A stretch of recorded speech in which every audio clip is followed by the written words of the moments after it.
We're live.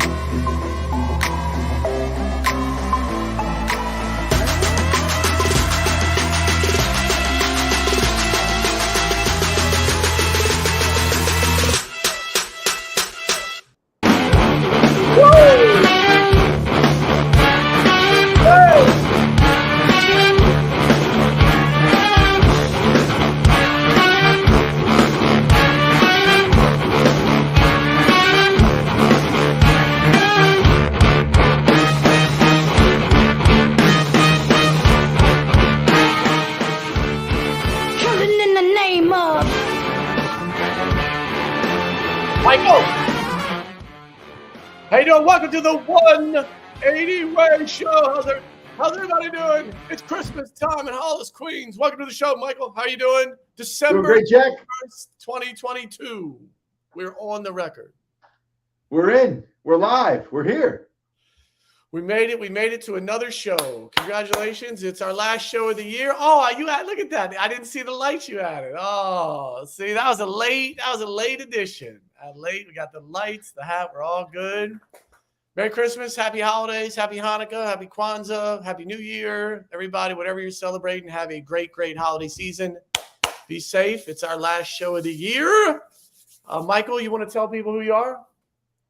Mike Denker, and I'm the futurist because I see the future in working from home. And I know that a successful future involves excellent management from home. And that's what we want to talk about.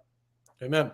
Yes, yes, yes. Topic today in the managing from home, right? It is the untapped, untalked about dynamic that's affecting businesses all across the country. No training, no feedback. There's nothing out there to be like, oh, they just sent you home as a manager and said, oh, fix it, right? So that's already challenging. And now, today's show is really about managing from home during the holiday season. It can be super challenging. And as we've gone down this road, we've seen a lot of feedback and contents about, well, it's basically the same.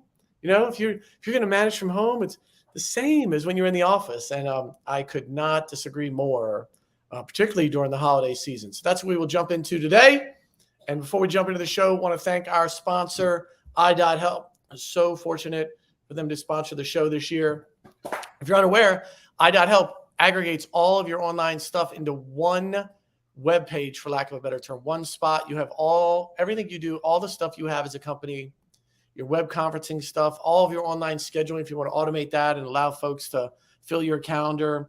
You could share large files. We've all done that where we send an email and they're like, the file's too big. You got to put on a server. They'll actually do that for you. All your social media sites, your website, if you have a podcast, any other channels you have online, aggregate one spot. You can send calls or you can send emails and do calls and messages all from there. They'll process your electronic payments. i.help is amazing. It's $5 a month. The link is below. Go to set up your i.help account. Appreciate all they're doing. They literally are the future of work from home and manage from home as they aggregator. Instead of just send 3 emails and be like, here's our website, here's my social media, here's my LinkedIn, here's my calendar, here's the web conference we use. It's all aggregated in one spot. So encourage you, go get your i.help account, $5 a month. Easy, easy, easy decision. Good? Yes. Yes. i.help. Any other, before we jump into the show, any other things happening during the holidays the people should know, Mike? I'm going to take a planned break. Take some time off, and I'm going to make the most of it. I've got a plan, and I think I want to share that with the other folks too. Oh, that's great. All right, great. Well, so I just want to bring back. So I want to talk about this. We will continue in next year to talk about manage from home. The challenge is if you have a work from home workforce now, suddenly there's been little to no training, dynamics, talked about white papers about how to manage from home, and nothing about how to manage from home during the holidays. And so really a huge challenge for people to start to work through that process, because we historically would have some things that we would do during this time of year, right? We'd literally be like, oh, say, like, what are we doing from a hourly standpoint? Like, hey, what are you doing for your hours for your people? Back in the old days when you were in the office, there were some norms and be like, hey, we're going to work from home maybe these days, or we're in the office, 9 to 5, or hey, maybe we'll go home early a couple of days, or we'll let you out half a day. And so a lot of that gets lost in the wash now. Wash, that's my Maryland, Baltimore coming out. In the wash. How would you say that, Mike? Wash. In the wash. In In the the wash. wash. A little bit north of you would be the wash. The But worst. Right. Are you asking folks to work full days, half days? Are you letting them go home early? Are you letting them decide? Are you telling them? Is the company guiding it? Again, in the old days, a lot of that was done in the office infrastructure, right? And I'm sure everyone knows by now, if you looked at your calendar, you realize Christmas is coming Sunday. And some of their other holidays are going on, but Christmas is coming Sunday. And so typically then that holiday for a lot of companies is going to fall to the following Monday, same for New Year's. And so then that's a whole nother thing. Like, what are you doing on Friday this weekend? Is your company working? Are you letting people go half day? Like, what's the schedule you're putting together? Again, I think when we're in the office, right, Mike, it was very structured and now it's very loose, counting on people to sometimes make their own schedule and then a lot of times being disappointed. Jack, I think you're spot on that we used to set it that just accept that they were going to leave work and not come back until the office opened again. And if we don't help our people, help our teams make the most of the break, it's like we're going to miss the opportunity. If they keep working and think, well, I don't really have anything else planned, so I'm just going to keep working through the holidays. If you do that, you're going to be more stressed. You're going to feel like January 3rd is coming. Whether folks are coming back to work on January 2nd on Monday or January 3rd on Tuesday, it's coming.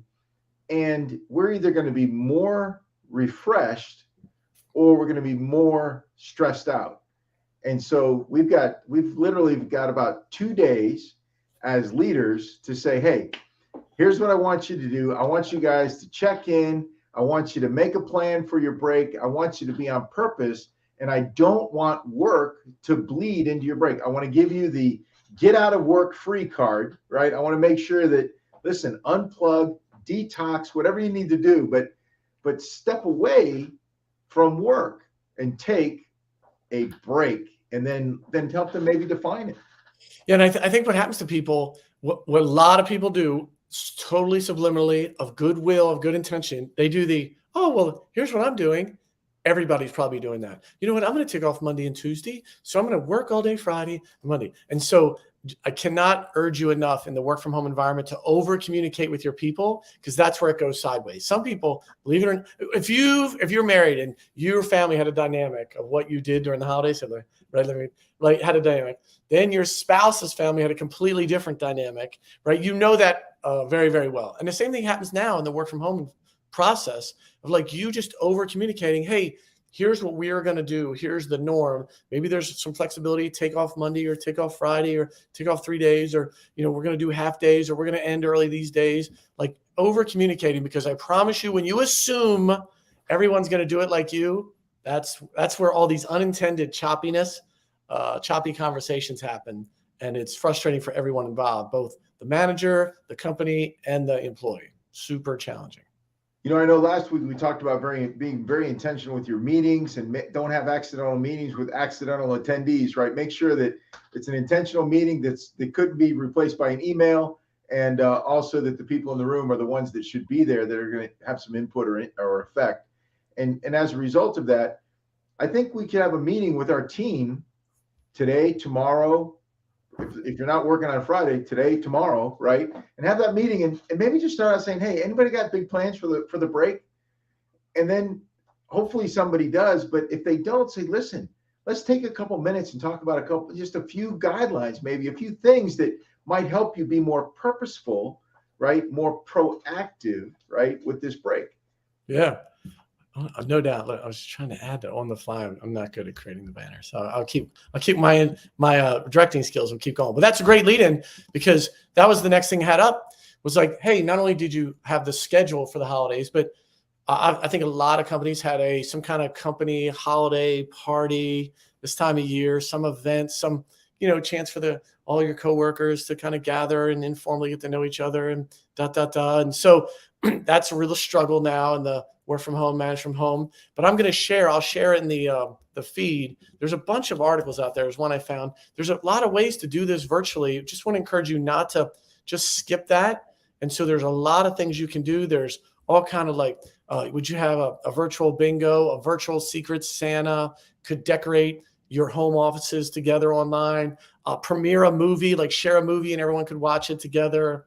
There's all bunch of, would you do karaoke? That's really interesting. Bringing a special guest. There's all these on this article, the one I have up that I'll share is 30 different ideas to have a virtual holiday party. And so it's a real thing. You as a manager may think, oh, no one really cares and we're just going to go without.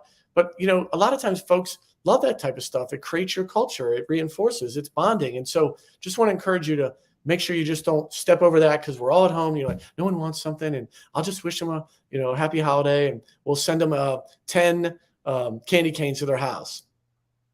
Not the same. Not the same. It's really interesting, Jack. Just like everything we talk about from working from home and managing from home is that there are trade-offs, right? There of course there's benefits to working in an office. Of course there are, but there are also drawbacks. And there are benefits, huge benefits from working from home. But there's also some things that aren't as good. Holiday parties are more fun in person.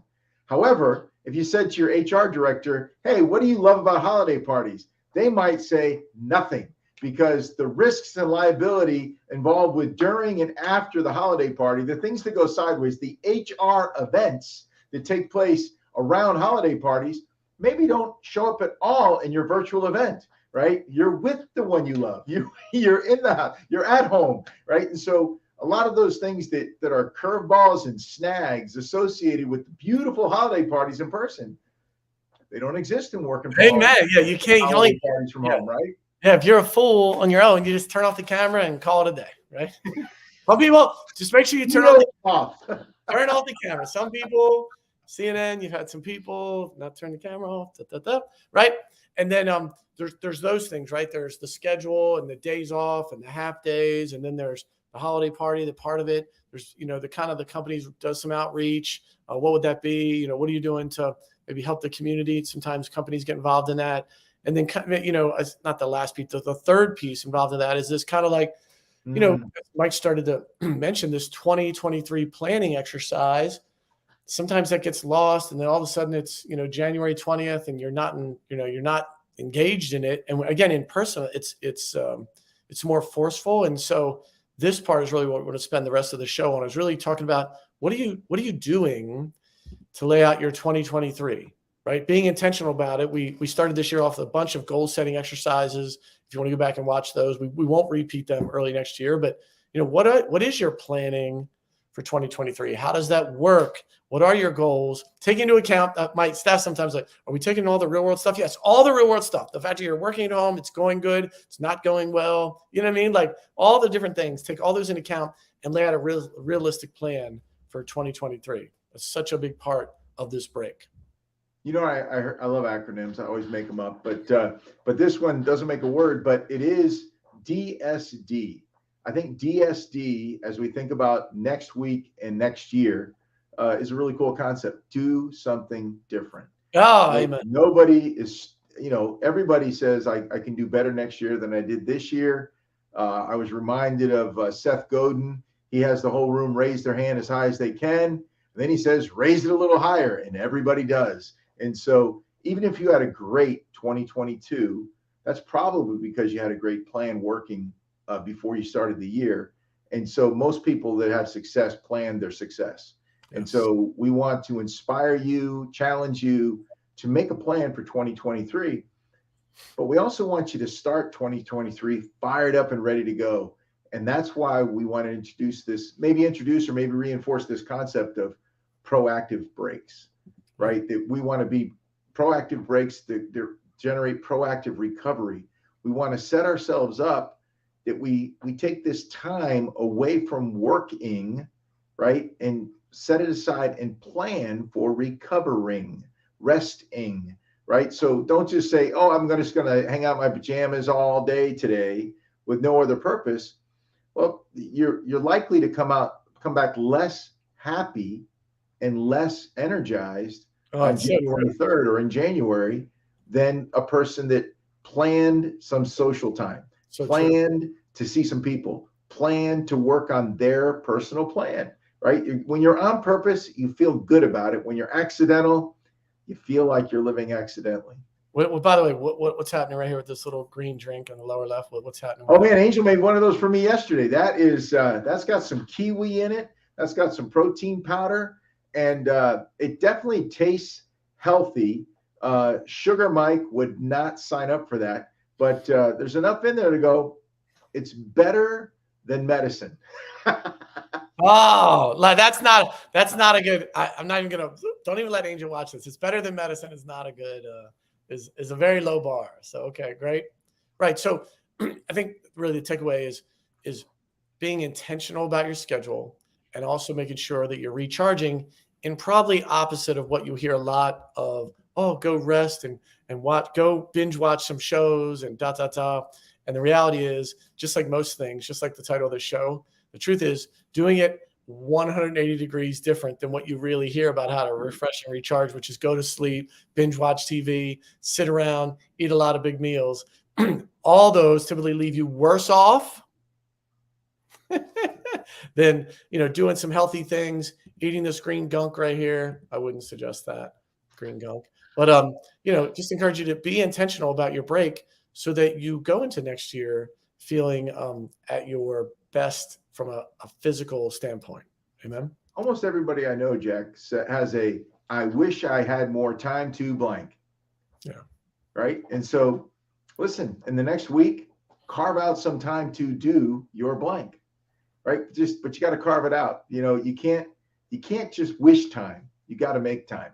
Yes. And that means you write it down and you put it in your schedule. Right. But what you don't want to do is enter this break just exchanging your work to-do list with your break to-do list, right? Because to-do that's list, what a lot of people do. Yeah, a lot of people do. So, Jack, do you have that one about planning, or make a loose plan, right? You want to plan time with people, but the open hands represent, don't hold on too tightly to this plan, but you got to write it down as well, because it is so proven. When you write down your plan, it is like significantly, somebody uses the word exponentially more likely to happen. So write down a plan. Don't put little squares next to it for your check marks. Just write down a couple of things that you love to accomplish during your break. And the more people, right, the more time you spend socialize. I'm not saying commit all your time. You might have something you want to write a book or work on a speech or, go build something in your garage. But people time is important as well, because that's time well invested. I think the key is really being intentional, because the analogy I always use in Florida, we've all seen this. You go to Disney World, right? It's amazing, blah, blah, blah. But inevitably, if you walk around Disney World for the first 2 hours, you see families, young kids screaming at each other. And you're like, that's not when we bought the tickets. That's not how we planned it. And like, how do you get there? Happiest place on earth, happiest. You get there because you're not prepared for the dynamic and you're not planning ahead, and you're willing to ruin the moment for lack of patience or lack of understanding or lack of structure, or it's too long to get a soda or whatever. And so those happen because we're not prepared. We don't have the right frame of mind. And so the same thing during the holidays, the same thing as you about managing from home. Like, hey, what's your plan? And encourage your people to lay out their plan, right? Hey, what would the plan for the holidays be? And what does their plan look like, particularly for the first half of next year, to make it better, more intentional? Because we all get sucked in, with COVID. It all just happens, right? We're like, oh, this is how it happened. I'm making the best of it. But we're past that. We get into 2023. We're now going to be in almost a third year. We'll be as we start the year, it'll be beginning almost 3 years. And by the time we get to March, 3 years since all this happened. And now we're settled, and it's the reality. And now, what are you doing to maximize it for yourself and your company? Real thing. And just don't assume that things just don't take care of themselves. We make that, oh yeah, everything's just going to take care of itself. When does that happen? How did that become a cliche?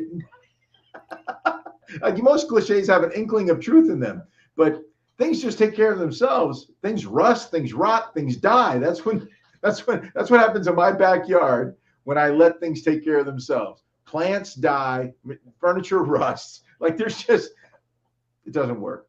And so, we've got to be intentional about taking care of our future. It's either going to happen on purpose or it's going to happen on accident. And I don't think anybody wants to have an accidental life. Yeah. And I think for your people, it's the same way, Mike. So, as we talk about this part of it. It's Well, like I love this.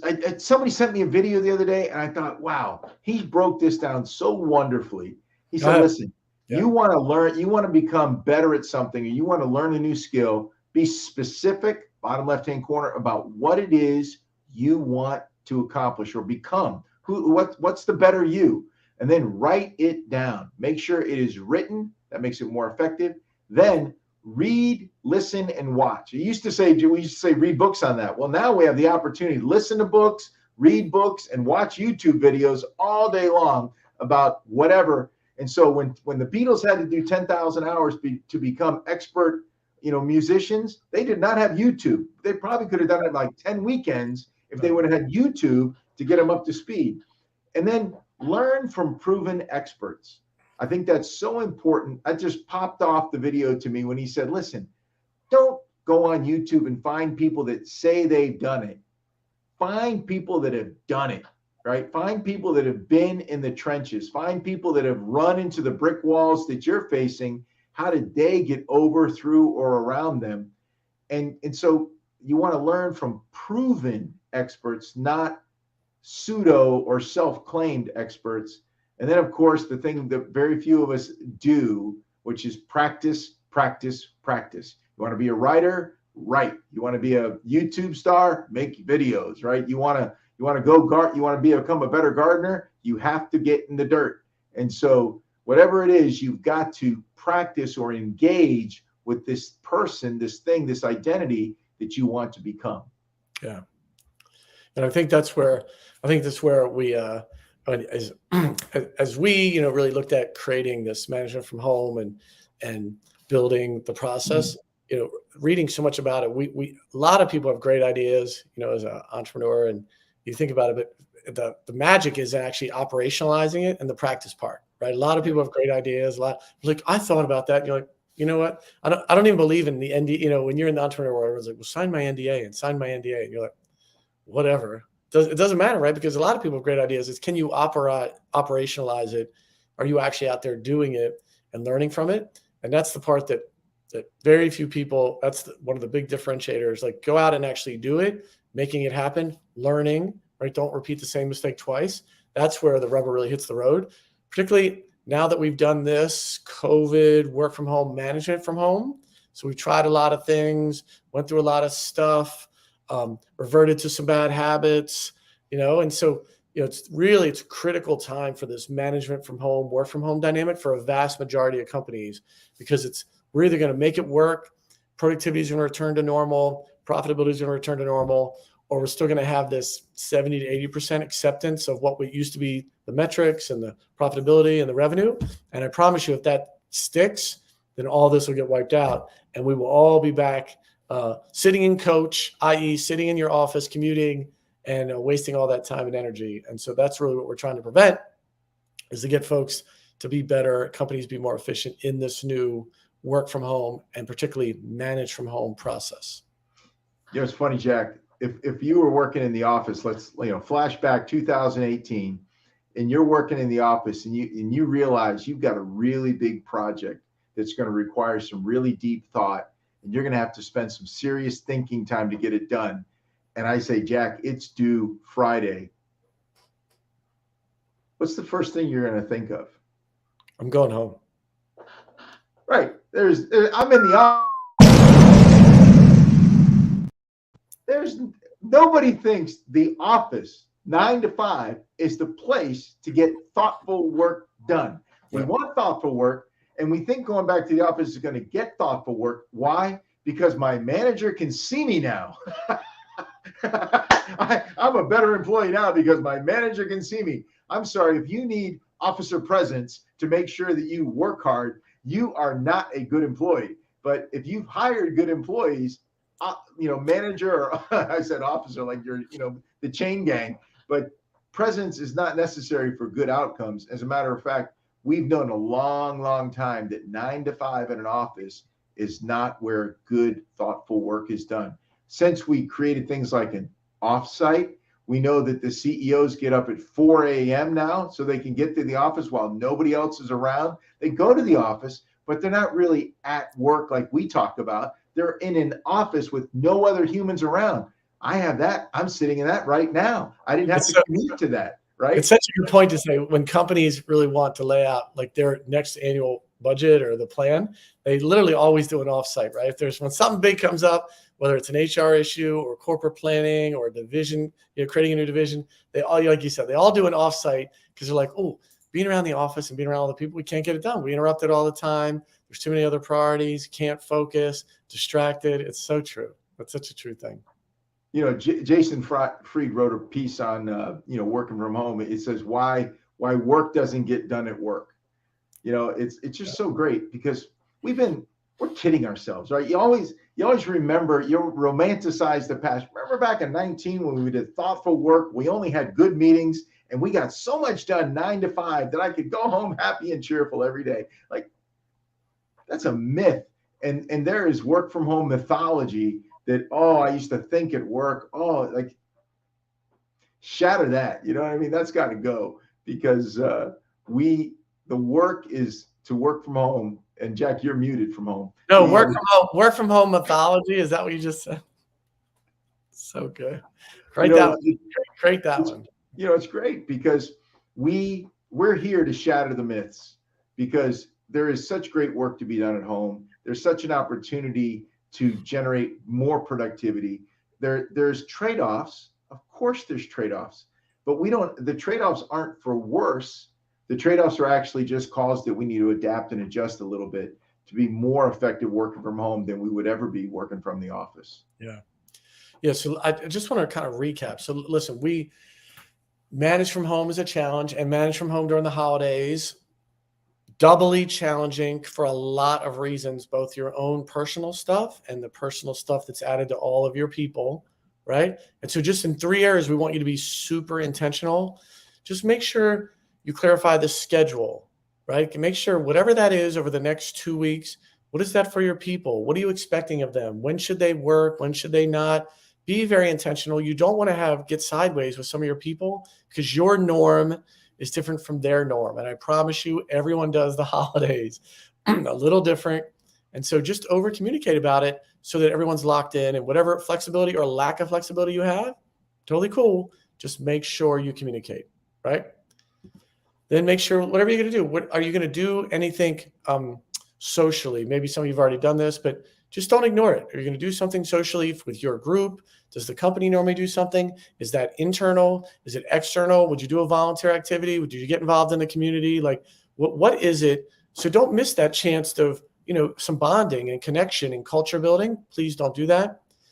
And then lastly, thinking about 2023, both recharging your batteries, right, is a real thing to 100%, and then laying out a plan for the year. Like, what is it? How does it work? How do you both recover, make a loose plan, and then, build that up and practice. Like those 3 parts, we just want you to be super intentional about, because that's how you end the year well and how you start the new year well. And a lot of that gets missed. And then it's all choppy for no reason, just because we didn't communicate well. I think I just want to close, Jack, that holidays are fun for most of us, but they're not fun for all of us. And in a virtual environment, or whether you're in the office, make sure you check in with your folks and make sure that, because if somebody was lonely going into December, it's times 5, right now, this time of year. And so check in with them, make sure that you're aware of people that just aren't really excited about this time, and just give them an opportunity, give them tools. Your company probably offers tools, right, to help them engage, get help, or just, create something virtual with your team that at least pull them into social engagement a little bit, and do your best to just, lead them through this season and figure out what's best for them. Yeah, I would love to say, as a wrap, a little outside of our core message, which is during the holiday season, also being intentional about the time that you have. We all kind of get stuck kind of in a routine. This is what our family does. This is our routine. And just want to challenge all of us to do something outside our routine, right? If you haven't talked to somebody in a long time, call them, throw in your mind, reach out to them, bless somebody who needs it right around you, random act of kindness. If you see somebody that needs help, reach out, right? Tell people, that you love them. Be intentional about that. We've all seen so many times, I wish I woulda. They're not here anymore. Make sure the folks around you that you love know that you love them, and have patience during this time of craziness. There's a lot of things going on, and have patience during that. And what's interesting about all those things, we all know this. They create this thing inside of us, this warm and fuzzy, and you're better for it. And that thing you always see on the radio, like that you drive through, when you buy the person's meal behind you, just little things like that, just create a sense inside of us for such a small little act. And so we just want to encourage everybody to just be intentional about the holidays, refresh yourself, be ready to go, and just get ready for a great 2023. Amen. And I would just say one more thing to that, Jack, is that if you want somebody to know you love them, you have to say these words: I love you. Can't be like they know it, they assume it, they see it. You got to tell them. Yeah. You got to tell them. You got to tell them. You got to suck it up. And whoever your heroes are on the movies, and if they don't say I love you, too bad. You got to be better than them. You got to say I love you to the people that you love, and then they'll know. They'll know that Dad loves me, my brother loves me, my sister loves me, my mom loves me. Whoever you haven't said I love you to, that you love, great year, great time, and great now. Right now. Pick up the phone, call them up, say, hey, just thinking of you, and I wanted you to know I love you. Yeah, none of us are guaranteed tomorrow, right? I mean, you see it all the time online. You go online and see a million people that say that. Listen, before we wrap, want to again remind you, go get your i.help account, $5 a month. They wrap everything that you do on one page. Amazing. So please go out and get your i.help account. Can't recommend that enough. And so sincerely want to wish everybody a very, very Merry Christmas, Happy New Year. Just remember Jesus is the reason for the season, right? And so wherever you are in your walk of faith, just encourage you to be intentional about that as well. We will all face our Maker and want to make sure that's on the good side of it. Amen. So enjoy the holidays. Have a very, very Merry Christmas. Have a great New Year. And we will be back with the 180 Way Show early next year with management from home. We have some big things in the hopper, right, for January, right, Mike? Yes, we do. Very excited. Can't wait to launch a few things with the folks online. Yes. See you early next year. See you next year. Some of those that work forces are the same that